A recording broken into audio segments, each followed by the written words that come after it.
नमस्कार मित्रांनो, शबरी आवाज घरकुल योजनेसाठी तालुकास्तरीय गट विकास अधिकारी म्हणजेच पंचायत समिती या ठिकाणी देखील आता अर्ज करता येणार आहे आणि यासाठीच मंजुरी राज्य सरकारच्या माध्यमातून एक शासन परिपत्रक काढून देण्यात आले आहे।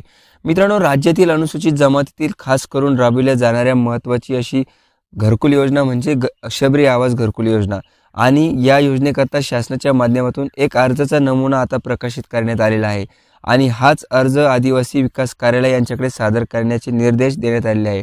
परंतु यामध्ये जर आपण पाहिलं तर आदिवासी प्रकल्प विकास कार्यालय हे प्रत्येक तालुक्याच्या ठिकाणी उपलब्ध नसल्यामुळे या ठिकाणी आदिवासी नागरिकांना, आदिवासी जमातीतील घरकुल लाभार्थ्यांना हा अर्ज सादर करणे शक्य होत नव्हते आणि आता याच पार्श्वभूमीवर शासनाच्या माध्यमातून 2 फेब्रुवारी 2024 रोजी एक महत्त्वाचे असे परिपत्रक काढून आदिवासी विकास प्रकल्प कार्यालय यांच्या सोबतच आता तालुकास्तरीय गट विकास अधिकारी पंचायत समिती यांच्याकडे देखील शबरी घरकुल योजनेसाठी अर्ज स्वीकारण्याची मंजुरी आता देण्यात आलेली आहे आणि याचबरोबर हे अर्ज स्वीकारण्याबाबत याचबरोबर प्रतीक्षा यादी तयार करण्याबाबत काही महत्त्वपूर्ण सूचना देखील या परिपत्रकाच्या माध्यमातून देण्यात आलेल्या आहे।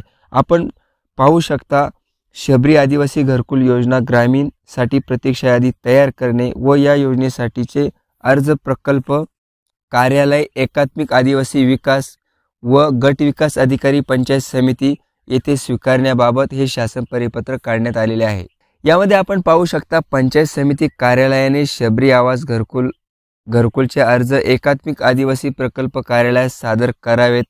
तसेच शबरी आवाज घरकुलासाठी जिल्ह्याकडून प्राप्त होणाऱ्या अर्जाची मागणी, आदिवासी विकास विभागाकडे तरतूद केलेले निधी या सर्वांचे उद्दिष्ट निश्चित करण्यात येते आणि या उद्दिष्टा अतिरिक्त प्रकल्प अधिकारी एकात्मिक आदिवासी विकास यांच्याकडे घरकुल मागणीसाठीचे अर्ज दाखल होत असतात आणि अशा परिस्थितीमध्ये अर्ज स्वीकारण्यात येत नसल्याची बाब शासनाच्या निर्देशनास आली होती आणि याच सद्यस्थितीला पाहून घरकुलासाठी प्रकल्प कार्यालय यांच्याकडे अर्ज करण्याची प्रक्रिया ही निरंतर सुरू असणारी प्रक्रिया आहे आणि त्यामुळे त्या वर्षात दिलेल्या उद्दिष्टासाठी लाभार्थी निवड अंतिम झाल्यानंतर त्या व्यतिरिक्त अधिकच्या घरकुल अर्जाच्या मागणीकरता एकात्मिक आदिवासी प्रकल्प कार्यालय स्तरावरून प्रतीक्षा यादी ठेवण्यात यावी।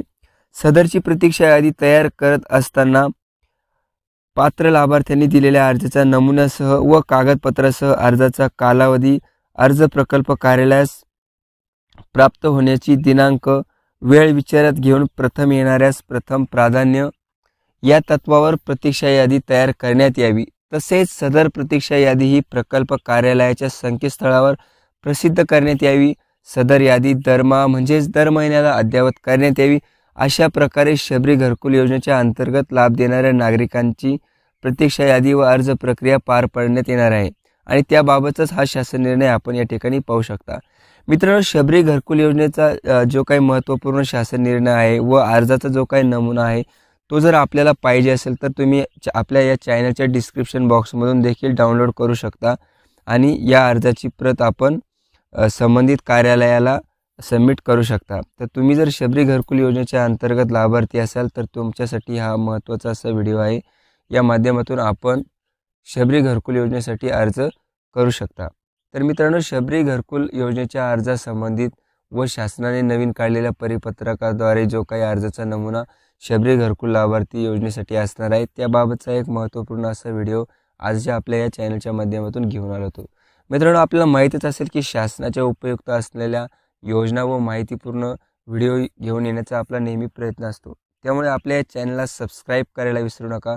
पुन्हा भेटूया एका नवीन व्हिडिओमध्ये एका नवीन माहितीसह। तोपर्यंत धन्यवाद।